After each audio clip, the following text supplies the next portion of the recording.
Hello everyone, I'm MingLin, and today we're going to be talking about formations, adjutants, the Tilde Key, and what they can do for you in helping you perform better in Tiger Knight. So, as you're playing Tiger Knight, you'll come across this little button up here called the Adjutant bar.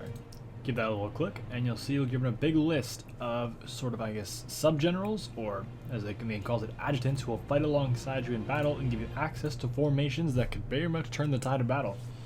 So, without further ado, I'll get started on the first one I'm going to show you, who is here, Zhu.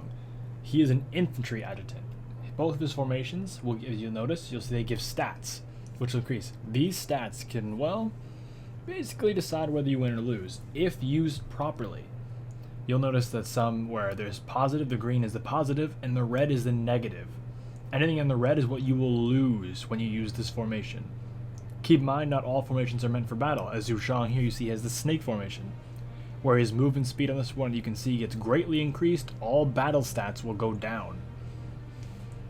So yes, keep that in mind. Say you're on a horseback and your troops aren't. This helps your infantry run and keep up with you and when you need to get to places fast, but you're worried that your troops won't be there when they're needed most. So as I said before, Zhu is an infantry-only adjutant. You can use him with other troops, but they won't have access to these formations. In a video I'm about to show you, you'll notice I can show off what the difference between using a formation with pike troops versus not using a formation. You'll notice in this clip now that my troops are in pike wall, and the cavalry's not going to charge through. You'll notice very minimal damage is sustained, as my troops weren't in formation. They were just spread out, as any troop would be normally, without formation. The cavalry, those pikes normally should have wiped those cavalry, but they didn't. Why? Because they weren't in a very good formation.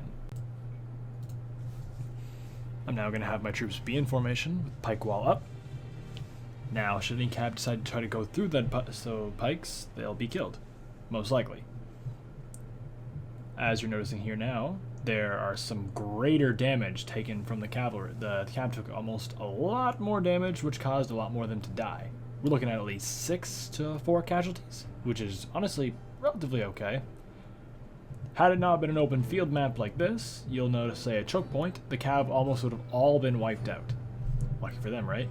Now I'm going to show you a similar clip, but this time the troops themselves won't have the keep formation button active. As some people know in the game, is the Tilde Key.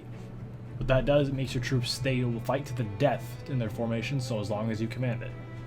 So, we're going to show off our troops here in this pike wall formation, with the formation to be able to be broken at the troops' will. You'll notice they're a lot more spread out this time. And they see right off the bat, the pike troop moved forward. Now, it's not a bad thing to have this button turned off with certain units. Pikes, this is a very beneficial thing, because the more room, the more space pikes take up, the less chance a horse has to get through. As you'll notice, instead of like last time when they were clumped together, the pikes almost instantaneously wiped the cav in one go. That's impressive. So in this next clip, you'll notice here we have Wang Shuang, who is a cavalry adjutant. Their formations are more spread like arrows, as they focus on impact damage and mobility, where they focus on disrupting enemy lines and causing havoc in the back line or into your most sustainable targets. So in this next clip, I'm going to show you what a cav charge looks like without formation. Cavalry alone, when they charge, are generally pretty dangerous, but without formations you'll notice some, well, you'll see damage, but it wasn't as effective. Where at the top right here, you can see very few casualties were dealt to the enemy. Now we're going to see what happens when you do use a formation on cavalry. You will see quite a big difference. Obviously where they stand, and the bigger numbers by like 10-20 damage, and also all the dead troops. Yeah. Formations are pretty huge, as it improves stats and performance, and will bring you better results. So, here we have the archer formation set up nicely in a little straight line. Now, archers don't get the same benefits like infantry do from infantry and cav do from formations. What they're aiming for is stats and distance on the map from the enemy. How their formation set up will depict how their spread works when you enter volley mode, which I will show you in the clip now. So, as you probably know, archers, as you play the game, they have the ability called volley mode. Volley mode allows them to do a long-scale, almost map-wide attack to shoot from an incredible distance. Note, it's almost useless if you have no visual enemy. So I'm going to move forward here in the hopes of seeing somebody. And look, unsuspecting victims. So I'm going to move a little forward here and see if I can't get the drop on these guys. So I'm entering volley mode here, and you'll notice there's all these little circles. Each circle indicates one arrow. As you can see, they start far away from each other, so it takes some time to obviously aim. You are allowed to unleash it right away, but it won't be as accurate as if you were to, take your time like this now. In this clip here, you'll see as I wait a little while before I shoot, it'll be a lot more accurate to the targets I actually want to hit. It's not all in bad. Sometimes you want to get as many shots off as you can to get the damage going because the enemies are moving, so you don't have time to wait. Of course, yeah, it'll vary.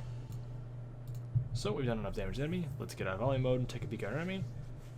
After taking plenty of hits, the enemy is on full retreat. Why? Because, well, we killed them and they don't want to lose any more troops.